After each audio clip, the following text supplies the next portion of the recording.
ये जर्नी कैसी रही? रीवा तो महाराजा का है, आप कहाँ के हो? कि मैं इतना डरता था स्कूल के नाम से। मुझे लगता था पढ़ाई के अलावा दुनिया के सारा काम मैं कर लूंगा। समस्या ये थी कि आप कहीं भाग नहीं सकते थे। एक ही साल में मेरा अरुणोदय पहली क्लास सब हो गया। मैं उसको इतना डांटता छोटे भाई को कि यार तू मत जा। तो कामों के लिए मैं बहुत मार भी पड़ी। मुझे छोटा बचपन था जब मेरा, तो मजा आ गया। कैसे ये डिसाइड कैसे हुआ कि मेडिकल फील्ड में आना है?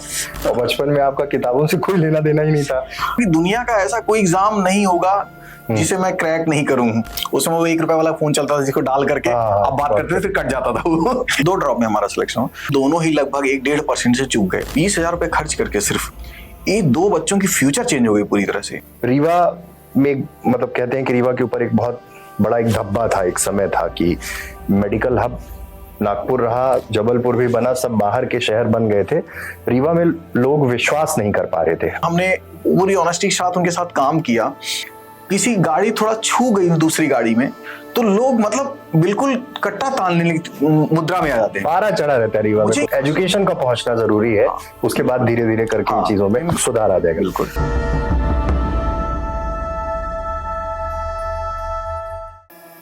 नमस्कार, विंध्या टाइम्स के खास कार्यक्रम वीटी पॉडकास्ट में आपका स्वागत है।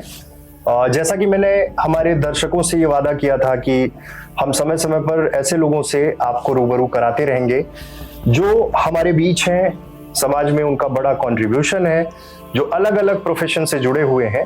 और इसी सीरीज में आज हमारे साथ बात करने के लिए रीवा के डॉक्टर राकेश पटेल, मेडिसिन के बड़े डॉक्टर हैं। डॉक्टर साहब आज हमारे साथ हैं, लेकिन ये चर्चा विशेष रूप से उस तरीके की है कि आपने कई बार सुना होगा कि सोशल अवेयरनेस, अलग अलग बीमारियों को लेकर उनके ओपिनियन सुने होंगे, लेकिन आज हम इस इंटरव्यू के माध्यम से ये भी जानने की कोशिश करेंगे कि ये पड़ाव, ये सफर कैसा रहा, कहाँ से शुरुआत हुई, इस प्रोफेशन में कैसे आए।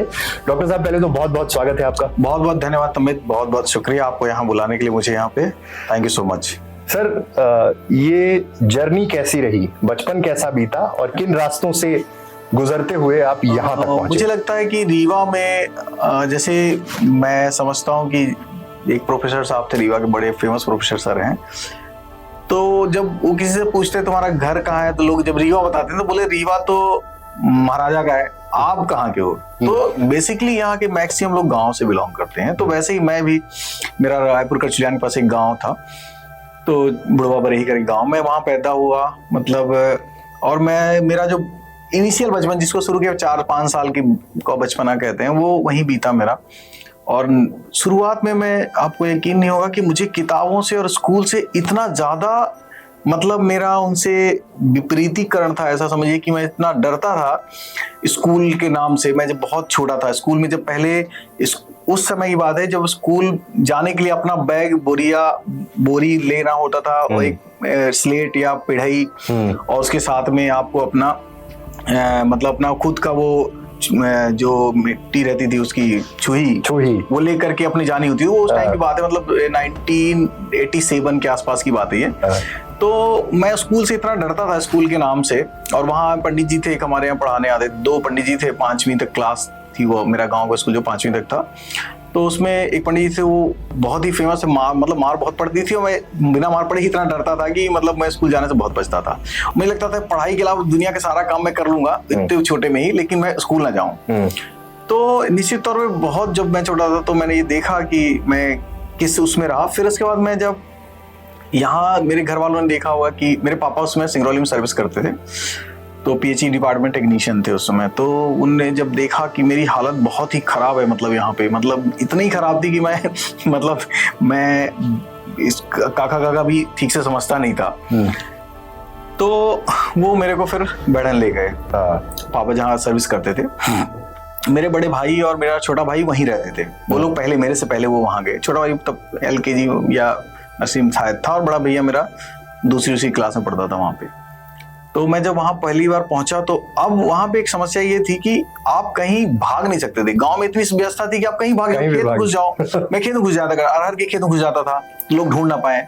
ज्वार खेत हुआ करते उस जमाने में, तो ज्वार खेत में घुस जाता था ताकि लोग जल्दी से स्कूल जाने के लिए ढूंढ ना पाए।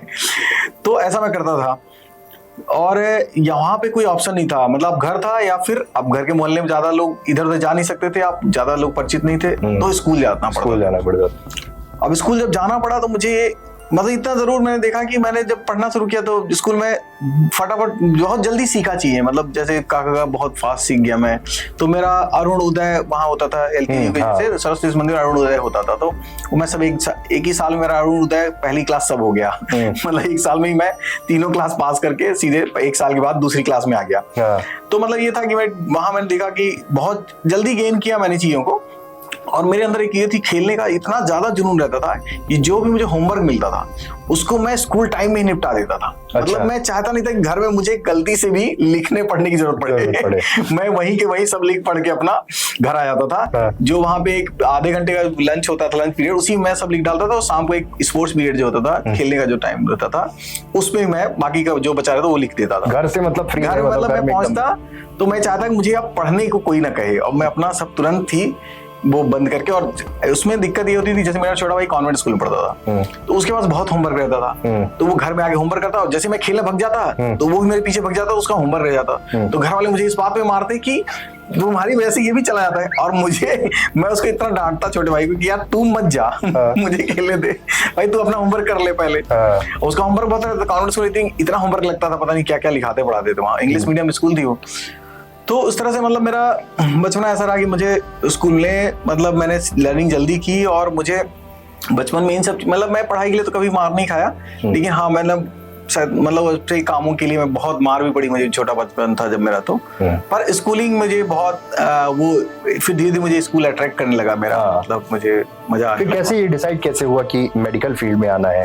जैसे होता है कि जब इतना, जैसे मैंने बहुत सारे डॉक्टर्स के इंटरव्यू किए तो मैंने देखा वो बचपन से ही बड़े ब्राइट स्टूडेंट होते थे और बचपन में आपका किताबों से कोई लेना देना ही नहीं था, मतलब अलग मतलब मुझे एक्चुअली में क्या था कि मैं मेडिकल तो नहीं, मतलब मैं जब छोटा स्कूल में था, जब मैं प्राइमरी में पढ़ रहा हूँ तो मैं तब तो कुछ मुझे आइडिया नहीं था। फिर मैं जब मिडिल में पहुंचाऊंगा तो पढ़ने में ठीक ठाक था, ऐसा मतलब ठीक ठाक क्या, मैं ऐसे अपने क्लास का टॉपर था। जब वहां पहुंच गया मैं तो पढ़ने लग गया ना, तो फिर मैं ट्रैक मिल गया मतलब। हाँ, तो फिर मैं वहां पढ़ने में हमेशा मैं टॉप किया। और फिर मेरे को एक बार क्या वहां जैसे टॉप करने वाले बच्चों को प्राइज मिलता है ना, तो उससे बड़ा मुझे मतलब इंस्पिरेशन मिला। मुझे पहली बार फील हुआ कि यार इतने सारे लोग ताली बजाते हैं, बहुत मजा आता है आगे खड़े होने में ऐसा। तो जब मैं 4th-5th क्लास किसी में था तो मैंने देखा कि उसमें बुला के वहां पे कप प्लेट मिलता था उस जमाने में, ग्लास मिलती थी, प्लेट मिलती थी प्राइज के तौर पे, और एक सर्टिफिकेट मिलता था। तो ऐसा करके तो मुझे अच्छा लगता था बहुत। फिर मैंने देखा कि तो मैंने ये तय किया नहीं, पढ़ना तो है तो अच्छे से पढ़ने का, किसी को कोई आगे ना आने पाए। तो मैं सारी मतलब किताबें अपनी बहुत तबीयत से पढ़ता था, और जो मुझे समझ नहीं आता मैं रट डालता भले ही, पर मैं छोड़ता कुछ नहीं था।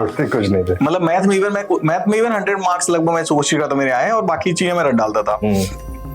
तो जब मैं 9th-10th में था तो भी मैं सुनता था उस टाइम पे PMT बहुत ही टफ एग्जाम है, बहुत क्रेज था, बहुत टफ एग्जाम माना जाता था PMT। मतलब उसमें ऐसे 2-4 नाम चलते थे, बोले यूनिवर्सल स्कोरर, सेल्फ स्कोरर एक आती है 11वीं में जब पहुंचा तो मैंने सुना बहुत टफ रहती फिजिक्स, ये बहुत टफ, लोग बहुत मुश्किल से लोग कर पाते हैं। हमारे कुछ रिलेटिव्स थे 1-2 जो मतलब एक हमारे अरुण भैया थे, उनकी दीदी अरुणा दीदी अभी भी आजकल मेडिकल कॉलेज में यहाँ प्रोफेसर हैं। तो उन दोनों भाई बहनों का एक साथ सिलेक्शन हुआ था उस साल 90 मेरे ख्याल से 3-4-5 की बात होगी, मुझे एग्जैक्टली 3-4 के आसपास की बात है। तो मतलब काफी वो था कि मतलब बहुत टफ एग्जाम माना जाता था। तो मैं ये सोचता था कि यार मैं अपने जब बच्चे, मुझे लगता है जब बच्चों के अंदर इतना जुनून होता है ना कि वो मतलब जब वो समझते हैं तो ऐसा सोचते हैं कि मैं सब कुछ कर सकता हूँ। तो मुझे ऐसा लगता था कि दुनिया का ऐसा कोई एग्जाम नहीं होगा जिसे मैं क्रैक नहीं करूँ। मतलब मैं अपने आप को इतना होशियार समझते, मैं थोड़ा बड़ा कॉन्फिडेंट थे उस चीज को। मतलब मुझे लगता था कि मैं ऐसा कोई एग्जाम छोड़ ही नहीं सकता जिसको मैं क्रैक नहीं करूँ अगर मुझे करना ही पड़ा तो मेरे को बड़ा मन था। मैं पुलिस की वर्दी से मुझे बहुत लगाव था, मतलब पुलिस वालों को मैं जलवे देखता था उनके। मेरे क्लास में क्या है, कुछ पुलिस वालों के बच्चे पढ़ते थे, थानेदार के बच्चे थे 1-2, वो जीप में आते थे, उसमें महिंद्रा जीप जो आती है उसमें आते थे, और उनका एकदम अलग ही वो रहता था। तो उनके घर वालों मतलब पुलिस की वर्दी मुझे बहुत अट्रैक्ट करती थी उनका, क्योंकि एक बच्चों को रहता ना कि पावर वो दिखता है बच्चों। तो मुझे ऐसा लगता था कि IPS कर लूंगा मैं एक दिन। पर फिर वो था कि जब ये PMT के बारे में सुना, फिर घर वालों का ऐसा था कि घर वालों मैंने बोला कि मैं 11वीं जब पहुंचने वाला था, मैंने सोचा आर्ट लेके मैं तैयारी करूं। तो घर वालों ने ऐसा बोला कि ऐसा कोई काम करो जिसमें तुम मतलब गवर्नमेंट जॉब मिल जाए तुमको, क्योंकि घर में गरीबी रहती तो आदमी सबसे पहले लोग घर वाले ये सोचते हैं ना कि भाई फाइनेंशियल बैकअप सही हो जाए। तो उनको ये था कि मेडिकल फी एक ऐसा फील्ड जिसमें सरकारी नौकरी 100% श्योरिटी है। इंजीनियरिंग में भी इतनी श्योरिटी नहीं थी, मेडिकल में श्योरिटी थी 100%। तो उनको लगता था कि मैं मेडिकल कर लूँ, फिर उसके बाद मैं तैयारी करूँ भले ही। तो मैं उनको लगता है मैं MBS करके फिर तैयारी करने जाऊँ। तो मैंने कहा कि ठीक है। तो मैंने फिर 11th में फिर मैंने मेडिकल, मैंने कहा करना ही तो फिर प्री मेडिकल टेस्ट अपन देंगे ही देंगे। और मैं अपने आप को मतलब ऐसा समझता था कि सब कुछ कर लूंगा मैं। तो मैंने 11th में बायोलॉजी ली, मैंने अच्छा मतलब वहाँ किया। 11th मेरे 92% थे, 12th मेरे 86.7 कुछ ऐसे परसेंट आए। और मैं अपने क्लास में स्कूल में टॉपर था उस समय पे। फिर मैं वहाँ से जब मैं वहाँ से निकला तो कुछ मजे की बात ऐसी हुई कि जब मैं वहाँ से निकला तो मुझे सबने बताया कि तैयारी कैसे करनी है। तो यहाँ मुझे नाम चलते थे यार, युवा, मैंने 3-4 नाम सुन रखे थे। एक BM शुक्ला सर थे, फिजिक्स पढ़ाते थे। एक अग्रवाल साहब थे, केमिस्ट्री पढ़ाते थे। बॉटनी के लिए ये रामसिया शर्मा सर बॉटनी पढ़ाते थे और आज भी पढ़ाते हैं। और एक RK सिंह साहब थे, जूलॉजी पढ़ाते थे। ऐसा मैंने सुना था उस टाइम पे, यहाँ 4-5 लोगों के नाम। तो मैं आया यहाँ पे, तो मैंने सोचा कि हम लोग तैयारी करने जाते। तो मेरे गांव का एक बच्चा ही रहता था, वो भी थे, वो मतलब पढ़ाई करता, BSc उसी कुछ पढ़ता था। तो मैं उसके साथ रुक गया, मैंने ये देखने के लिए कि मैं क्लास जाऊँ। तो मैं मतलब दोपहर 1 बजे की क्लास मिली मुझे BM शुक्ला सर की फिजिक्स की। सब पहले ये था कि फिजिक्स ज्वाइन करो, फिजिक्स काफी टफ मानी जाती है। तो मैं 1 बजे करीब गया और खाना खा के जाता था मैं। तो मुझे वैसे ही नींद आती थोड़ा। और BM शुक्ला सर का अच्छा पढ़ाते थे, लेकिन मतलब क्या था कि मुझे ऐसा लगता था कि मतलब वो थोड़ा स्लो पढ़ाते थे, तो मुझे खुद ही नींद आती थी और उनको देख मुझे और नींद आती थी। और मैं मतलब मुझे ऐसा लगता था ऑलमोस्ट मैं सो ही जाऊंगा। तो मुझे कुछ, और वो उसमें वेक्टर पढ़ा रहे थे, मैकेनिक्स फिजिक्स पढ़ा रहे थे, मैकेनिकल फिजिक्स, उसमें वेक्टर पढ़ा रहे थे। वो मुझे समझ ही नहीं पड़े बिल्कुल भी यार। मैं 3-4 दिन गया, फिर मुझे लगा यार ये तो मेरे से मतलब मेरे सर से जा रही, मुझे कुछ समझ नहीं आ रहा है। अच्छा, यहाँ उनके क्लास में उनकी जो बैच रहती थी उसमें कई लोकल बच्चे पढ़ते थे जिनको पहले से जानते थे, 11th-12th पढ़ाते रहे होंगे। मेरा ड्रॉप बैच था यहाँ। तो उनसे पूछते तुमको ये आ रहा है, वो बोलते हाँ उनको पता है। मैंने कहा यार इन सबको आ रहा है, मुझे ही नहीं आ रहा है क्या? तो मैंने कहा यार ये मजा नहीं आ रहा, समझ नहीं आएगा तो दिक्कत पड़ेगी मेरे को। और मेरा जो साथी था वो चूंकि तैयारी नहीं करता था, इसलिए मुझे ज्यादा आइडिया लग रहा था। तो मैंने कहा, मैंने पापा को बोला यार यहाँ रहना ठीक नहीं है, मैं इंदौर जाऊंगा पढ़ने, अब तैयारी करने इंदौर जाना है मुझे। तो फिर मैं इंदौर जैसे तब पहुंचा, ट्रेन में पहली बार मैं स्लीपर में, मैंने रिजर्वेशन में पहली बार ट्रेन बैठा था। मैं उसके अलग किस्से बताऊंगा फिर कभी आपको। फिर मैं इंदौर पहुंचा तो वहाँ मेरे एक स्कूल की फ्रेंड थी, उसके मदर फादर वहाँ रहते थे। तो उनके यहाँ गया मैं, बड़ी मुश्किल, क्योंकि एक और नंबर मेरे को मिला जो फोन नंबर। अब आप समझ लिए कि कितना वो अनवीक रहा हुआ ट्रेन के बारे में, कि मुझे ही नहीं पता था कि ट्रेन के इतने सारे प्लेटफॉर्म होते हैं। तो मैंने उनको फोन कर बस ये बता दी कि मैं पहुंच गया हूँ, मैं वो नहीं बताया कि कौन से प्लेटफॉर्म पे हूँ मैं। इंदौर में 5 प्लेटफॉर्म थे, 1 से 5 तक। मैं 5 पे उतरा, वो 1 से ढूंढना शुरू करे मेरे को उनके घर वाले, और 5 तक ढूंढते ढूंढते फिर मेरे को मिले वो लोग मुश्किल से। उसमें वो 1 रुपए वाला फोन चलता था जिसको डाल करके आप बात करते थे, फिर कट जाता था वो 1 रुपए। मैं 1 रुपया डाल के बात करके फोन रख दिया। तो ऐसा मतलब फिर मैं वहाँ पे उनके घर गया, फिर उन्होंने बहुत केयर की मेरी। और उसके बाद मैंने साइकिल दी एक मेरे को, और साइकिल से मैंने पूरा इंदौर लगभग जितना मैं ढूंढ सकता उसमें मास्टरमाइंड एक कोचिंग मैंने ढूंढी। और फिर मैंने वहाँ पे मैं ये तक केयर किया कि अब यहाँ एडमिशन ले लूँगा। फिर मैं घर आ गया, फिर मैं उसके बाद इंदौर गया करीब 10-15 दिन बाद। वहीं पे हमारे साथी मुझे मिले, मेरे दोस्त ये प्रमोद पांडे और सचिन सोनी, मेरे रूममेट। और आप मतलब प्रमोद पांडे रीवा के ही थे, यहाँ गायत्री नगर में घर था उनका।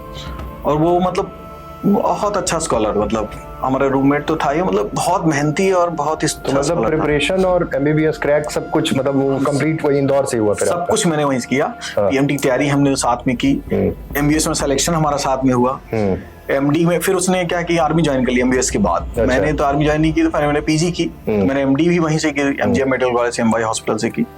तो मैं जब हम लोग तैयारी करते थे मतलब, तो इतना जुनून था तैयारी का, मतलब हमें लगता है कि इतना मतलब पहले हम लोग जिस चीज को यहाँ समझ नहीं पाते, फिजिक्स वगैरह, वहाँ टीचर भी थोड़ा अच्छे मिल गए थे हमको कुछ वहाँ पे कोचिंग्स में।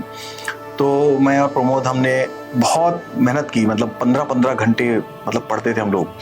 और एक चीज का पता है आपको, यकीन नहीं होगा, 1 मिनट का हिसाब रखते थे। मतलब ऐसा रहता था कि 7 मिनट में कोचिंग पहुंचना है, 7 से 10 मिनट में हम लोग ब्रश कर लेते थे, नहा लेते, लैट्रिन पेशाब सब इतने में ही, 10 मिनट में सब। हमें 15-17 मिनट में ये था कि सारा तैयारी करके कोचिंग पहुंच जाना है। उसके पहले उठना नहीं है, मतलब उसके पहले बैठना है, पढ़ते रहना। और फिर इतने बीच में 17 मिनट के अंदर अपने को सब नहा धो के तैयारी वारी होकर के कोचिंग पहुंच जाना है। फिर हम ये खाना खाते समय भी टिफिन आता था वहां पे, तो खाना खाते समय भी हम दोनों आपस में सिर्फ कुछ ना कुछ बातें करते थे, मतलब सिलेबस रिलेटेड। हाँ, मतलब उसी से मतलब ये, हाँ, तो हमारे मतलब ये था कि जैसे हम लोग थोड़ा सा बाद में क्या, फर्स्ट जब पहला ड्रॉप हमने दिया था, हम 2 ड्रॉप में हमारा सिलेक्शन हुआ। पहले ड्रॉप में हुआ क्यों नहीं, एक्चुअली हम दोनों थोड़ा नर्वस हो गए लास्ट में। हमने कैलकुलेट की सीट, हमने सीट कैलकुलेट 300-400 करीब सीट आई, 5 मेडिकल कॉलेज थे उसमें एमपी में, 400 करीब सीट आई। फिर हमने सोचा 400 सीटों में मान लो हम कितने लोग बैठते हैं, तो पता किया हमें 70,000 लोग। अब 70,000 लोग, मैंने कहा यार 70,000 लोग कहाँ हम लोग आ पाएंगे, ये मतलब कैलकुलेशन में ही फंस गए उस समय। हाँ, ये लोगों ने क्या ये ध्यान नहीं दिया। फिर क्या हो, बहुत डिप्रेशन। अच्छा, पांडे भी थोड़ा ऐसा था कि अगर एक बार मेंटल अनस्टेबिलिटी हुई तो बहुत ज्यादा परेशान हो जाता था। तो मैं भी परेशान हूँ, वो भी परेशान हो गया। फिर हमने मतलब थोड़ा इतना कि रोना आ गया कि हमें लगा, घर वालों को बोला मैंने कि यार हमसे तो ना हो पाएगा, लगता है हम घर आ जाए। लास्ट में एकदम एग्जाम के मई में एग्जाम होने वाला था हमारा, 20-25 दिन बचे थे। तो घर वाले बोले इतने दिन पढ़ लिए हो, तब यार एग्जाम देखिए, अब क्यों आ रहे हो अभी। और पांडे के चाचा ने बोला कि तुम सीट की चिंता क्यों कर, तुम तो एक ही सीट चाहिए, तुम काहे परेशान हो। तो वो, लेकिन फिर भी वो बहुत ज्यादा मोरल हम लोग का अपलिफ्ट नहीं हो पाया। फिर भी हम लोग जैसे मन से एग्जाम दे दिया। लेकिन जब रिजल्ट आया तो प्रमोद और हम दोनों ही लगभग 1-1.5% से चूक गए, मतलब 12, 14, 15 नंबर से। तो हमने सोचा यार कितनी बड़ी गलती हुई, थोड़ा और लगे होते तो हो ही जाता। पर लकीली ये हुआ, अच्छा हो गया, उस साल हुआ नहीं होता तो ये तो मतलब लास्ट मतलब रैंक आती हम लोग की। फिर इस बार हम पूरे जोश और जुनून से गए और हमने 2 महीने में ये कंफर्म कर लिया कि अब हमारा सिलेक्शन तो हो ही जाएगा। मतलब हमारी टॉप रैंक रहती थी अंडर 3-5 के अंदर पूरी कोचिंग में। तो ये था सिलेक्शन तो हो ही जाएगा। अब ये है कि रैंक भले आगे पीछे आए। तो फिर ऐसा हुआ कि प्रमोद पांडे ने टॉप ही कर दिया ऑल एमपी में, फर्स्ट रैंकर था वो। ओके, हाँ, मेरी करीब 35 रैंक थी उसमें। और मेरा एक दोस्त था सचिन सोन, उसका भी सिलेक्शन हो गया, 165-2 ऐसे कुछ रैंक थे उसकी भी। तो कुल मिला के हम तीनों ही सेलेक्ट हो गए एक साथ ही। और हम तीनों ने एमजीएम मेडिकल कॉलेज उठा लिया। और हम चूंकि इंदौर से जब गुजरते थे हमें लगता था ये कॉलेज कितना सुंदर है यार, लोग अंदर बैठ पढ़ते दिखते थे। तो फिर हमने एमजीएम उठाया वहां से और फिर एमबीएस किया। एमबीएस में हो गया हम लोग। एमडी भी आपने वहीं से किया? हाँ, मतलब आपका ऑलमोस्ट पूरा वहीं से। फिर रीवा कैसे, मतलब जब वहां किया तो फिर होता है ना बड़े शहर का एक्सपोजर। हाँ, इंदौर में कर लिया। हमने घर खरीद लिया। मतलब मैं जब मेरी शादी हो गई, एमडी मैं कर रहा था, उसी समय मेरी शादी हुई। और वाइफ मेरी दिल्ली की थी, मीनू कल्पना जो है, तो वो यही देवास गाँव की है। तो फिर हमने इंदौर, ये था कि अब इंदौर ही रहेंगे। इंदौर अच्छा लगता था, बहुत साफ सुथरा शहर था, हर तरह से कल्चरल, मतलब हर चीज अच्छी थी वहाँ। मतलब और हमें रम गए थे, 12-13 साल हो गए थे हमको। तो इतना मजा आता था हमको इंदौर में कि हम इंदौर छोड़ना नहीं चाहे। फिर ये हुआ कि मेरे बड़े ब्रदर की डेथ हो गई उसी साल 2012 में। और फिर क्या, मेरा छोटा जो भतीजा था वो 15 दिन का ही था और बड़ा भतीजा करीब ऐसे 3-4 साल का था। तो उसकी डेथ हुई भैया की। उसके बाद ये हुआ कि एक बॉन्ड भी आ गया। हमारा एक गवर्नमेंट का बॉन्ड होता है, रूरल बॉन्ड। उसको एमडी के बाद 1 साल का आपको करना होता है कहीं से भी। तो ये था कि रूरल बॉन्ड करना है। तो मुझे ये था कि मैंने सोचा उस बॉन्ड को हम डिले कर देंगे, बाद में कर दूंगा। लेकिन घर वाले हमारे बोले नहीं, बॉन्ड कर लो। उसमें घर में एक आख नोटिस आ गया, ऐसी गवर्नमेंट नोटिस भेज देती थी कि नहीं करेंगे तो आपका रजिस्ट्रेशन कैंसिल हो जाएगी, ये है वो है। तो फिर घर वाले बोले तुम तो बॉन्ड कर लो पहले, फिर उसके बाद तुम भले ही कुछ भी करते रहना। तो मैंने कहा ठीक है। तो मैंने जब बॉन्ड ही करना है, तो मैंने डिस्ट्रिक्ट हॉस्पिटल मिला था मेरे को कटनी का। तो मैंने कहा वहाँ क्यों ज्वाइन, बहोरी बंद, वहाँ एक सीएससी वहाँ मिली थी मेरे को। तो मैंने कहा वहाँ क्यों ज्वाइन करें, हम ज्वाइन करना ही है तो मैं मेडिकल कॉलेज ज्वाइन करो। तो उसी समय यहाँ सीट आई थी। तो एक सीट पे थी, हम 2 लोग इंटरव्यू देने के लिए आए थे वहाँ पे भोपाल में। तो फिर मेरा सिलेक्शन हो गया वहाँ से। तो मैं इस तरह बॉन्ड के लिए रीवा आ गया। तो मैंने मैडम को बोला तुम वहीं रुको, मैं बॉन्ड 1 साल कंप्लीट करे जैसे तैसे वापस आ जाऊंगा इंदौर। वहाँ वो सर्विस करती थी, वहाँ इंजीनियरिंग कॉलेज में असिस्टेंट प्रोफेसर थी वो। तो हमने यहाँ आया, मैं तो शुरू में घर नहीं लिया। मैंने कहा यार यहाँ उनका घर था, मैडम का, मेरे ससुराल हमारी थी, मतलब उन्हीं की एक बाइक ले ली मैंने, स्प्लेंडर। और मैंने कहा कि अपन कुछ दिन यहीं जाके 1 साल कैसे तैसे बिता के वापस चले जाएंगे। तो मैं ऐसा जाता रहा। फिर मेरे फादर लोग कटनी शिफ्ट हो गए बेसिकली 2000 के आसपास में। पूरी फैमिली कटनी शिफ्ट हो गई मेरी, फादर, अंकल, सभी लोग। तो यहाँ गाँव में मेरे खुद का परिवार कोई नहीं रहता है। लेकिन मैं मतलब फिर भी गांव गया ऐसे ही, एक दिन घूमने गया, 2-3 महीने बाद गांव गया ऐसे घूमने। तो वहाँ जो बच्चे गवर्नमेंट स्कूल में पढ़ते थे ना, मैंने उनसे पूछा उनका नाम पता ऐसे, तो वो अपना नाम लिख नहीं पा रहे थे ठीक से। जब मैंने देखा कि यार ये 5वीं क्लास के बच्चे अपना ठीक से नाम भी नहीं लिखते, बताओ तो ये बड़े होकर क्या करेंगे। चलो मैं तो डॉक्टर हो गया, मान लो मेरा तो सब ठीक ठाक चल जाए, पर इनका तो कुछ मतलब कुछ भी नहीं हो सकता यार इनका तो फिर मैंने सोचा, पता किया कि क्या स्टेटस गाँव में। तो उसमें पता चला कि ये गांव बच्चे मतलब पढ़ने का कोई माहौल नहीं है, ना घर में पढ़ाने वाले, ना स्कूल में कोई पढ़ाता है। तो मैंने पूछा है तो परिवार गांव में एक लड़का है जो ट्यूशन पढ़ाता था, तो वो 500, उसकी फीस 100 रुपए थी, पर वो 100 रुपए भी गांव वाले टाइम पर देते नहीं थे उसको। तो मैंने सोचा, मेरे दिमाग में पता एक तरकीब आई। मैंने कहा कि हमने गांव में एक टेस्ट लिया, कॉमन टेस्ट, ऐसे 3री से 5वीं तक के बच्चों का कॉमन टेस्ट ले लिया। मैंने कहा जो भी बच्चा आएगा इसमें भाग लेने, उसको हमने मिठाई दी, मिठाई लेके गया मैं। बच्चे आए नहीं तो एग्जाम से नहीं। फिर मैं, जून का टाइम था, गर्मी बहुत थी, फिर मैंने उनको मिठाई दी और उनको कैसे टेस्ट में बैठाया। फिर उस टेस्ट में 5 बच्चे हमने चूज कर लिया ऐसे ही रैंडमली, जो थोड़ा ठीक ठाक थे।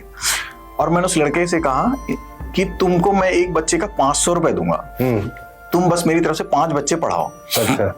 वो 25 बच्चों में 2,500 लोग नहीं देते थे उसको, मैंने 2,500, और पहले मैंने उसको पैसे दिए। मैंने कहा कहीं उसको ऐसा नहीं लगे कि पता नहीं बाद में क्या होगा, 1 महीने बाद। तो मैंने उसको पहले पैसे दिए, मैंने कहा तुम पढ़ाओ उसको। उसने, उसका मन लगने लगा, उसको लगा हाँ ठीक है। तो हर महीने मैं उसको 2,500 रुपए देता था और वो पढ़ाता था, अच्छा पढ़ाता था। 2-3 घंटे 4 घंटे वो फ्री था उस समय, तो पढ़ाया करता अच्छे से, बहुत मेहनती था वो भी। और बच्चे भी मैंने देखा बहुत जल्दी गेन किए बच्चे। और उस साल जब नवोदय का एग्जाम हुआ तो उसमें मेरे गाँव से 2 बच्चे सेलेक्ट हो गए नवोदय में। पहली बार हिस्ट्री में मेरे गांव से कोई बच्चा नवोदय स्कूल पढ़ने गया था। तो मुझे ये काम लगा कि यार 20,000 रुपए लगभग खर्च हुए होंगे, 8 महीने का टाइम था, उसमें मेरी 37,000 सैलरी थी यहाँ, मैं प्रैक्टिस नहीं करता था। तो 37,000 रुपए सैलरी मिलती थी, तो उसमें 2,500 रुपए मैं उसको देता था। और मेरा एक होम लोन था, वहां पे मैंने घर खरीदा था इंदौर में, 18-19,000 रुपए उसका। तो मैडम जो सैलरी मिलती थी, मैडम सैलरी उसमें कट जाती, बाकी में हम लोग खर्च चलाते थे अपना। तो स्प्लेंडर बाइक थी मेरे पास उस समय। तो मैंने कहा, लेकिन फिर मैं 2,500 रुपए महीने खर्च करता था, क्योंकि मैंने सोचा। और फिर मुझे इतना मजा आया, मुझे लगा यार 20,000 रुपए खर्च करके सिर्फ ये 2 बच्चों की फ्यूचर चेंज हो गई पूरी तरह से, नवोदय स्कूल पहुंच गए वो। तो मैंने मैडम से कहा कि देखो ऐसा है कि अब हम लोग रीवा में रहते हैं और ये काम बहुत सही है। वहीं से शुरुआत हुई, टीच टू ईच। हाँ, वो टीच टू ईच काम तो बाद में ऐसी रखी गई। हाँ, मतलब शुरुआत ऐसी 5 बच्चों से हमने उसको शुरू किया। तो टीच टू ईच फिर हमने बाद में नाम 2016 वाला में रखा। पहले हम उसको ऐसे ही पढ़ाते थे, फ्री कोचिंग जैसा। तो 5 फिर हमने मैडम कहा आप मैं यहाँ रूम अलॉट कराया मैंने, और फिर मैंने मैडम कहा तुम यहीं आ जाओ, हम लोग अब यहीं रहेंगे, हम लोग यहीं काम करेंगे और यहीं बच्चे पढ़ाएंगे। फिर मैडम आ गई। फिर हमने पहले एक गांव लिया था, 5 बच्चे थे, फिर हमने 3-4-5 गांव ले लिए ऐसे आसपास के, वहीं के पढ़ाने के लिए। मेरा ही गांव था, पर हम, और इवन एक बच्ची का हम रेंट तक देते थे, रिक्शा से आने का भी पैसा हम ही देते थे। मैंने कहा तुम, वो बच्ची होशियार थोड़ा थी, एक सोनी जी थे, उनकी बच्ची थी, तो बोली गरीब है, तो मैंने कहा चलो रिक्शा का पैसा भी हम ही दे देते हैं। फिर हम हर महीने करीब 25 बच्चे हम लोग पढ़ाने लगे। फिर ऐसा मतलब हमारे सिलेक्शन बढ़ा, तो हमने धीरे धीरे, मतलब अब ऐसा हुआ कि वो कुनबा बढ़ता रहा। फिर मेरा यहाँ काम, मतलब मैंने अपना, अच्छा मेरे को ये थी हमेशा, जो भी मैंने काम किया जिंदगी में, पूरी शिद्दत, पूरी ईमानदारी, पूरी मेहनत से करते थे। पेशेंट भी देखे हमने, तो पूरी ईमानदारी, पूरी मेहनत के साथ में, और पेशेंट के लिए जो भी बेहतर संभव हो सकता था वो मैंने किया। अच्छा, यहाँ जैन साहब, एम.के. जैन साहब थे उस समय एचओडी, जब मैं आया उन्हें अपनी यूनिट मुझे रखा, ये मेरी लक की बात थी। और मुझ पर बहुत ट्रस्ट करते थे वो, बहुत ट्रस्ट करते थे। और मतलब मैंने पूरी कोशिश भी की हमेशा कि उनका ट्रस्ट कभी ब्रेक ना हो, और जितना ईमानदारी से मैं पेशेंट देख सकूं मैं देखता था। तो उनको बहुत लगाव था मुझसे इस बात को लेकर के। मेरे, अच्छा, टीच की शुरुआत के लिए भी जैन सर मेरे साथ मेरे गाँव गए थे। अच्छा। जैन सर, ब्रिजेश सिंह सर जो सर्जरी वाले हैं वो, मैं, और एक यहाँ पे IPS हुआ करते थे उस समय, SF में थे, डहेरिया करके, वो गए थे। तो ऐसे 3-4 हम लोग गए शुरुआत करने के लिए टीच टू ईच की। तो जैन सर को बहुत पसंद आया मेरा ये काम, मतलब उस समय उन्होंने देखा, तो बहुत अप्रिशिएट करते थे इस काम को। तो मैं, मतलब कहना चाहिए, सर ने डोनेशन भी दिए, मतलब उसके लिए, मतलब हाँ, मतलब ऐसे जनरली हम डोनेशन किसी से लेते नहीं, मतलब मैंने किसी से, मतलब कुछ साथी डॉक्टर से, उन्हीं से थोड़ा बहुत डोनेशन में शुरू में ली, बाद में अब तो वो भी बंद है कई सालों से, लेकिन शुरू में हमने ली तो मैं वही जो साथी डॉक्टर्स थे कुछ उनकी डोनेशंस ली। और बाकी उस काम में फिर मुझे इतना मजा आने लगा कि फिर हमने यहाँ प्रैक्टिस शुरू कर दी। तो प्रैक्टिस में कुछ पैसे भी बढ़े, पैसे मिलने लगे, तो फिर हमें लगा कि हम इसे बढ़ा सकते हैं बच्चे। फिर हमने और हर, मतलब जितने गांव हमको मिल रहे धीरे धीरे करके, आज की तारीख में करीब 35 विलेजेस हमने ले रखे हैं। उसमें सिंगरौली के गांव हैं, सीधी के हैं, सतना के हैं, मऊगंज के हैं, रीवा के हैं। करीब 500 बच्चे पढ़ते हैं उसमें। और हर साल कम से कम मान के चलिए कि 40 से 50 बच्चे हैं जो बोर्डिंग स्कूल पहुंच जाते हैं। उसमें ज्ञानोदय विद्यालय है, नवोदय विद्यालय है, सैनिक स्कूल है, श्रमोदय है, एकलव्य विद्यालय है। तो ऐसे बहुत सारे बच्चे हैं जो बहुत गरीब थे और उनके लिए पढ़ना मुश्किल होता था। ऐसे मैं आपको एक एग्जांपल दूंगा। एक बिटिया थी, इतनी गरीब थी कि वो बोर्डिंग स्कूल से जब छुट्टियां होती थी तो अपने घर नहीं जाना चाहती थी, क्योंकि घर में उतनी व्यवस्था भी नहीं थी कि जितनी उसको बोर्डिंग स्कूल मिल जाती थी। तो उसको लगता था छुट्टी ही ना हो किसी तरह से, मुझे घर नहीं जाना पड़े। बहुत बड़ी बात है, मतलब किसी को शिक्षा दे देना, क्योंकि उससे वो अपना भविष्य तय कर सकता है। और ये बहुत बड़ा इनिशिएटिव है जो आप कर रहे हैं। इसकी शुरुआत आपने बताई किस तरह से शुरू हुई। सर, अब इस प्रोफेशन की ओर आते हैं जिससे आप जुड़े हुए हैं। रीवा में मतलब कहते हैं कि रीवा के ऊपर एक बहुत बड़ा एक धब्बा था, एक समय था कि मेडिकल हब नागपुर रहा, जबलपुर भी बना, सब बाहर के शहर बन गए थे। रीवा में लोग विश्वास नहीं कर पा रहे थे। अब जब आप लोग यहाँ शुरुआत आप लोगों ने की, एक यंग डॉक्टर्स की पूरी टीम आई, सीनियर डॉक्टर्स भी रहे, और धीरे धीरे करके ये कारवां बढ़ने लगा और एक विश्वास पैदा हुआ।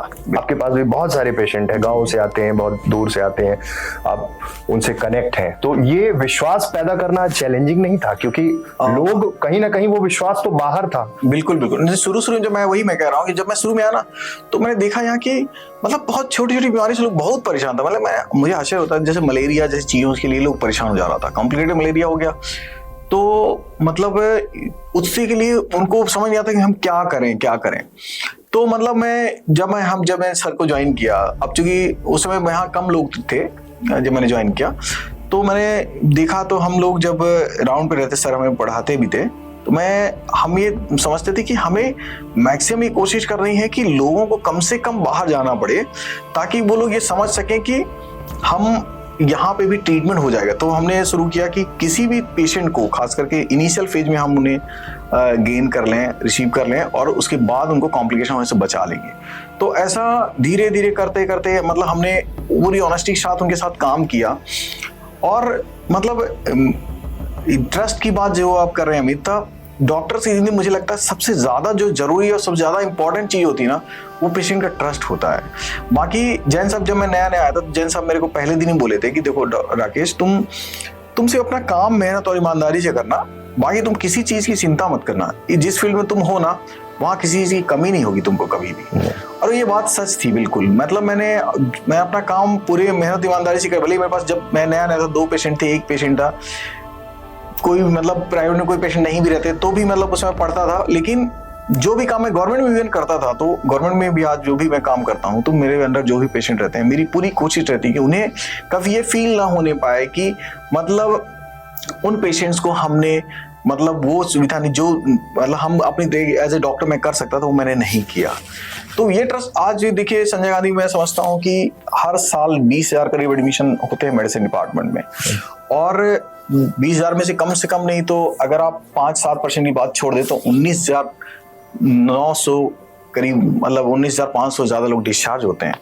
तो कहने का मतलब ये है कि निश्चित तौर पे, और रीवा में आप देख रहे हैं आपकी सुपर स्पेशलिटी आया, उसके बाद और सीटें बढ़ी हर तरह से, मेडिकल कॉलेज में सीटें बढ़ी, पीजी की सीटें बढ़ी, सुपर स्पेशलिटी में सीटें आई, तो निश्चित। और बहुत सारा ड्रेन, जो बहुत सारे लोग बाहर जाते थे, बहुत सारी चीजें ऐसी थी जिनको लोग पहले ये समझते थे कि मतलब मेरा एक पेशेंट गया नागपुर, मैं आपको बताऊं, तो मैंने पार्किंसन 2013 की बात है, ये 13-14 की बात है, तो पार्किंसन का ट्रीटमेंट मैंने लिखा हुआ था, पार्किंसन का ट्रीटमेंट, उसको पार्किंसन बीमारी थी। और वहां वो गया, वहां डॉक्टर एक न्यूरोलॉजिस्ट थे, नितिन चाणक थे शायद, तो उन्होंने देखा मेरा ट्रीटमेंट लिखा हुआ पर्चा, तो उन्होंने बोला कि अच्छा रीवा में लोग पार्किंसन ट्रीटमेंट कर रहे हैं, मतलब ये किसी रीवा में लिखा है? तो उन्होंने बोला हाँ सर। बोले तो फिर मतलब अब मतलब ये बात कितनी बड़ी मुझे समझ में आई कि मतलब लोग ये समझते थे कि वहां मतलब पार्किंसन जैसी मतलब सिंपल बीमारी का न्यूरो ट्रीटमेंट यहाँ नहीं हो पा रहा है। तो ये मतलब मुझे लगा कि बहुत, वो जब पेशेंट कई बार आके बताते हैं सर कि आपने जो दवाई लिखी थी किसी ने दवाई चेंज नहीं किया, कुछ बोला कि नहीं इसमें अब कुछ बदलने लायक नहीं है, पीजीआई में दवाई चेंज नहीं हुई, जैसे जैन साहब की दवाई लिखी हुई दिल्ली में चेंज नहीं हुई। तो ये बातें जब होती हैं तो पेशेंट का ट्रस्ट बहुत, और डॉक्टर को भी लगता है कि नहीं मतलब ये कितनी हमारे लिए बड़ी बात है, पेशेंट ट्रस्ट। फिर एक बार वो पेशेंट फिर कभी नहीं जाते। और निश्चित तौर पर रीवा में आप देखें तो आजकल मतलब पेशेंट अभी थोड़े बहुत बाहर जाते हैं, लेकिन बहुत ही कम, बहुत सारे पेशेंट, अब बहुत कम पेशेंट बाहर जाते हैं। और इन फ्यूचर जैसे जब रेडियोलॉजी मतलब ये ऑन्कोलॉजी चालू होगी हमारी, तो मेरे ख्याल से ऑन्कोलॉजी कैंसर इंस्टीट्यूट चालू हो जाएगा, तो और भी पेशेंट का ट्रेन बाहर कम हो जाएगा। अच्छा, एक बड़ी चीज ये है कि दोनों एस्पेक्ट हैं विंध्य में, रीवा में भी एक पॉजिटिविटी वाला एस्पेक्ट है कि लोग बहुत सपोर्टिव हैं, तमाम चीजें हैं, वहीं एक एस्पेक्ट है कि नेगेटिविटी भी बहुत सारी होती है। और जनरली देखिए इस चीज को आपने भी फेस किया है और अलग अलग डॉक्टर्स भी फेस करते हैं, और वो एक ऐसा टाइम फ्रेम होता है कि जब सडन बेड पे किसी पेशेंट की डेथ हुई तो उस समय उनके जो पेरेंट्स हैं या वो जो अटेंड करने वाले हैं वो लोग नहीं उस चीज को समझ पाते और उनको लगता है कि बस ये ऐसी चीजें हो गई, तो ये एस्पेक्ट भी कनेक्ट होता है। जनरली रीवा में मुझे लगता है कि ज्यादा कनेक्ट होता है। देखिए ऐसा है कि जो जैसे कहते हैं ना कि जब कुछ बहुत अच्छा मिलता है तो कुछ बुरा मिलने की उम्मीद भी हमेशा शंका बनी रहती है। तो वही मैं कह रहा हूँ कि देखिए जो ट्रस्ट की बात मैं जिसकी कह रहा था, जब पेशेंट को ऐसा लगता है, उनके अटेंडर्स को ऐसा लगता है कि नहीं मतलब ये ठीक नहीं हुआ, अब वो क्या है कि कई बार ऐसा होता है जैसे पेशेंट का अटेंडर समझ नहीं पाते चीजों को, कि जैसे मैं कहता हूँ कि किसी को हार्ट अटैक आया, सपोज करिए हार्ट अटैक में अगर किसी को थ्रोम्बोलाइज करते हैं, जैसे गोल्डन थेरेपी बेस्ट थेरेपी है दुनिया की, बेस्ट मतलब आपको ऐसा है कि इनिशियल बेस्ट थेरेपी है, उससे आपकी 93% पेशेंट को बचाया जा सकता है, पर 7% पेशेंट की डेथ भी होती है। ये 7% जो डेथ है वो आप ये क्लेम नहीं कर सकते किसकी होगी, समझ रहे हो बात को। तो आप उस 7% डेथ में अगर कोई अटेंडर कोई पेशेंट आता है तो निश्चित तौर पे उनके घर वालों को ऐसा लगता है कि मेरे पेशेंट डेथ हो गई, लेकिन ये बात तो तय है कि आप उसमें से 100 में से 100 को नहीं बचाया जा सकेगा कभी भी, और ये बात लोगों को समझ नहीं होगी। कभी डॉक्टर नहीं चाहता कि उनके पेशेंट को कभी भी कोई दिक्कत हो, इसलिए कि हर तरह से उसको डॉक्टर को लॉस है ना, उसमें हर तरह से डॉक्टर का लॉस है, उसमें नाम खराब होने का खतरा है, मतलब अगर चलिए प्राइवेट में है तो उसके पैसे का नहीं मिलने का खतरा है, और मतलब अस्पताल का नाम खराब होने का खतरा। तो वो कभी डॉक्टर ये नहीं चाहता कि किसी भी कीमत पर पेशेंट को कोई नुकसान होने पाए। ओके, पर ये बात बिल्कुल सही है कि देखिए अयस के साथ अपयस कभी जय भी उछलता है। सर एक आखिरी सवाल, सबका एक विजन होता है, जैसे आप एक एनजीओ चला रहे हैं, उससे आप बच्चों को एजुकेशन दे रहे हैं, बहुत बड़ी चीज है। डॉक्टर राकेश पटेल का एम क्या है? अनफॉर्चुनेटली एक एम होगा कि हाँ इस गोल तक जाना है, और वो फिर एक सेल्फ एक्चुअलाइजेशन वाला खाका तैयार हो जाएगा कि बस उसके आगे कुछ नहीं। एक्चुअली में देखियो अमित, जहां तक एक वो है कि आगे कुछ नहीं, तो मैं ऐसा तो नहीं मानता। मेरा ऐसा मानना है कि जब तक हम हैं, जैसे ये जो ब्रह्मांड है ये हमेशा गतिशील है ना, हमारी लाइफ गतिशील है हमेशा। तो मेरा जो एम जिसकी बात करो, तो मैं ऐसा मानता हूँ कि मुझे जो सबसे ज्यादा अभी हम जिसको चीज को मुझे सबसे ज्यादा फील करता हूँ मैं रीवा में ना, वो है सिविक सेंस।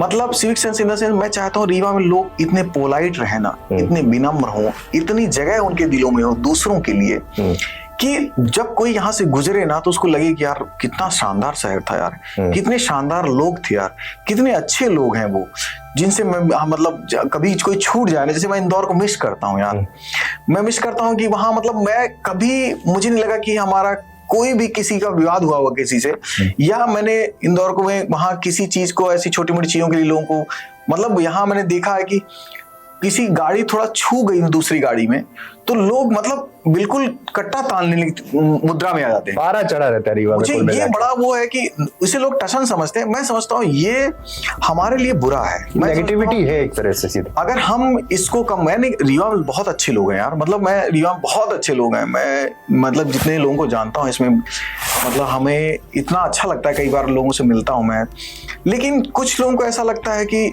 जैसे जब सड़क पे चलते हैं तो उनको ऐसा लगता है कि सिर्फ मैं ही रीवा हूँ और बाकी 28 लाख पॉपुलेशन ऐसे नहीं है, मतलब सिर्फ अकेला मैं ही हूँ जो रीवा हूँ। तो ये बात है ना कि हम किसी के लिए स्पेस खाली नहीं कर सकते, या तो ये जो चीजें मैं चाहता हूं कि हम लोगों के लिए कितना प्रेम हो सबके लिए, कि कभी ऐसा ना होने पाए छोटी छोटी बातों के लिए यार, मतलब बहुत छोटी छोटी बातों के लिए गांव में भी छोटी छोटी बातों को लेकर झगड़ा हो जाए। तो इन सब चीजों को मैं थोड़ा सा डर मत चाहता कि जैसे पार्किंग में है, अब लोग बीच में गाड़ी खड़ी करके सामान खरीदने लगते हैं, उनको लगता है कि मैं नहीं हटाऊंगा तो लोग क्या कर लेंगे। बात ये नहीं क्या कर लेंगे हम, बात ये कि आप वैसे कितने लोग परेशान हैं। लोग, मैंने छोटी सकरी गलियों में देखा है कि रास्ते में गाड़ी खड़ी करके लोग सामान खरीदने चले जाते हैं। तो ये जो चीजें हैं मैं चाहता हूँ, हालांकि सब बहुत कम लोग ऐसा करते हैं, लेकिन जितने लोग भी कर रहे हैं मैं चाहता हूँ उनसे मेरी रिक्वेस्ट ये है कि वो लोग भी ये छोड़ दें।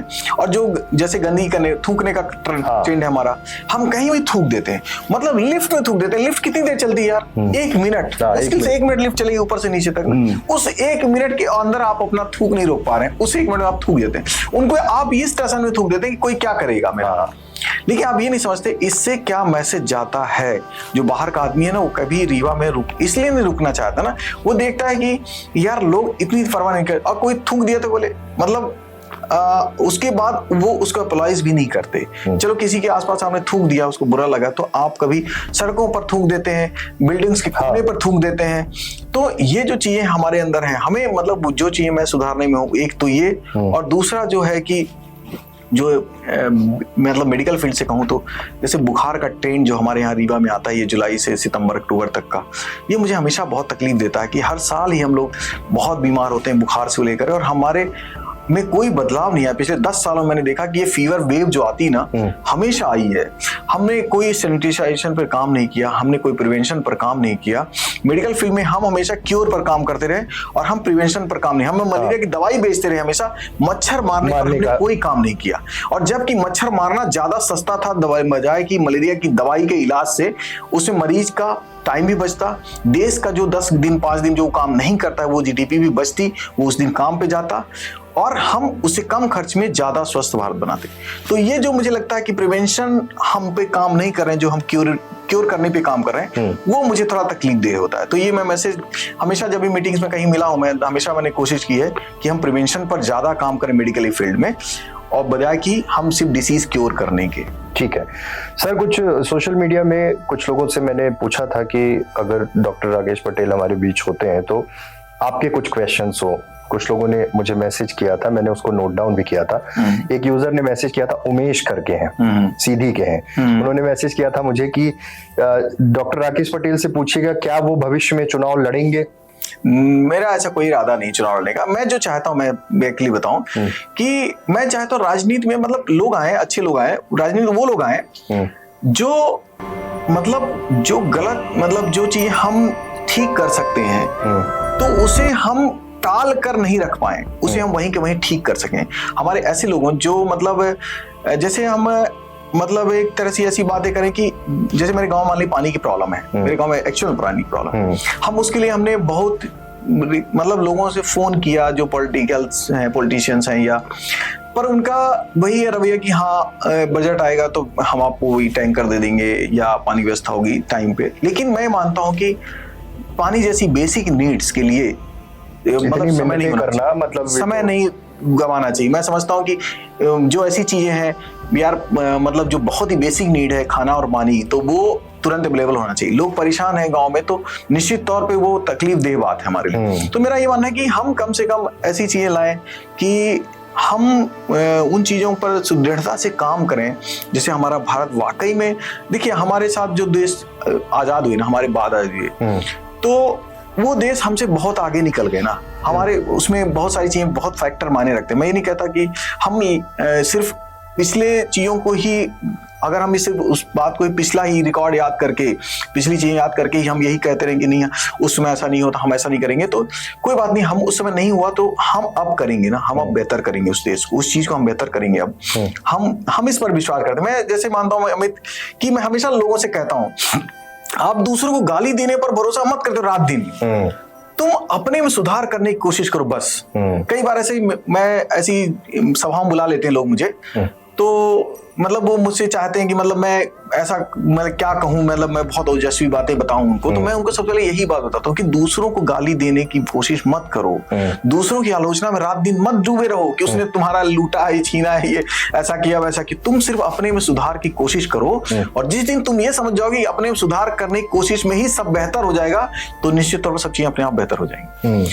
तो मैं यही मानता हूँ कि हम करेंगे जैसे रीवा में ही है। हम मानते हैं कि हर फील्ड में, मैं मेडिकल फील्ड में, एजुकेशन फील्ड में, पॉलिटिकल फील्ड में, हम लोग ऐसे लोगों को लाएंगे जो वाकई में कुछ बेहतर सोच रखते हो, कुछ बेहतर लीडिंग सोच रखते हो, जो हम उन चीजों को जैसे मैं जो देख के आया हूं कि हम फील कर सकें। हम रीवा को मैं ऐसा बनाना चाहता हूं, मैं अपने जीते जी ऐसा देखना चाहता हूं अपने लास्ट डेज में कि लोग रीवा आके फक्र महसूस करें कि हाँ यार रीवा में हम गए थे, रीवा बेहतरीन शहर है यार, बेहतरीन लोगों का शहर है और बेहतरीन व्यवस्थाएं यार वहाँ, मतलब वहाँ कुछ भी अव्यवस्थित नहीं दिखा। अभी आप देखेंगे किसी गली मोहल्ले से गुजर जाएंगे, आप परेशान नहीं परेशान। तो मैं चाहता हूँ कि आने वाले टाइम में लोग ऐसा याद करें इस तरह से रीवा को। तो निश्चित रूप में पॉलिटिशियंस को मतलब मैं सब मतलब वो चाहता हूँ कि लोग अच्छे लोग पॉलिटिशियन हैं, पर मेरा व्यक्तिगत पॉलिटिक्स में जाने की जरूरत नहीं, क्योंकि मैं जो काम करता हूँ मेडिकल में, जो मेरा काम है तो वो मुझे बहुत पसंद है। और मैंने नेफ्रोलॉजी फेलोशिप ज्वाइन की है और मैं आने वाले टाइम में मैं नेफ्रोलॉजी पढ़ना चाह रहा हूँ बेसिकली। तो मुझे इस फील्ड में ही काम करना है। रीवा की बेहतरी के लिए अमूमन सब सोचते हैं, हम सोचते हैं, आप सोचते हैं, सब जो प्रबुद्ध वर्ग है वो भी लगातार इस चीज को लेकर सोचता है। और कई बार दुख इस चीज का भी होता है कि बहुत सारा ऐसा सेगमेंट है, पॉजिटिविटी अगर है सोसाइटी में तो नेगेटिव एस्पेक्ट भी है कि जैसे रीवा और विंध्य में लंबे समय तक ये समस्या रही है, अब लोग उससे बाहर निकलने लगे।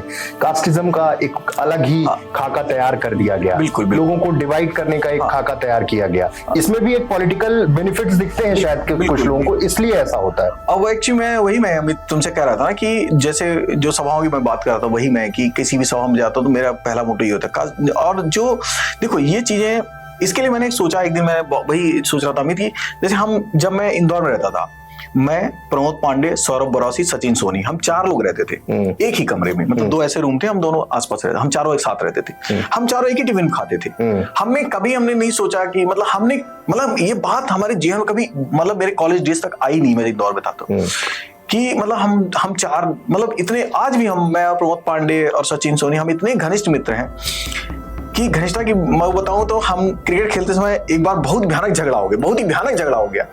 लेकिन दूसरे ही मिनट हम दूसरे जाके किचन में एक दूसरे खाना खा लिए, बस बात खत्म हो गई। मतलब मैं बता रहा हूँ कि हमें इतना, मतलब हम लोग इतने इंटरमिंगल्ड एक दूसरे से हैं, इतने हमारा एक दोस्त शरद तिवारी मेरा दोस्त है, और संदीप चौहान हमारे एक मित्र हैं, वहाँ के बुधनी साइड के हैं वो।